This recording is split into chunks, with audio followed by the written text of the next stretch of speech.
আপনি কি জানেন টাকা কাউকে ধার দিলেই লাভ আর লাভ? এটি আজকে আপনাদের শোনাবো, চলেন।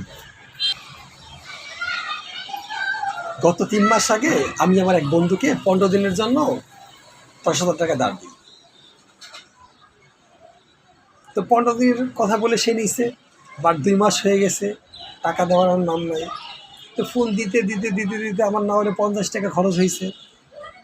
তারপর সে 3 মাস পরে সে আমাকে টাকাটা দেওয়ার জন্য রাজি হয়েছে। তো বন্ধুকে বললাম, বন্ধু তুমি আমার ব্যাংকিংয়ের মাধ্যমে টাকাটা দিয়ে দাও। আরে কি বলবো, বন্ধু তো আমার মহাব্যস্ত মানুষ, তার ব্যাংকে টাকা দেওয়ার সময় নাই। সে আমাকে বিকাশের মাধ্যমে 10,000 টাকা সেন্ড মানি করেছে। এখন চিন্তা করেন, আমার 10,000 টাকা 3 মাস পর কয় টাকা লাভ হলো বন্ধুকে ধার দিয়ে। কমেন্টস করে জানান আর শেয়ার দেন, সবাই উপকৃত হবে।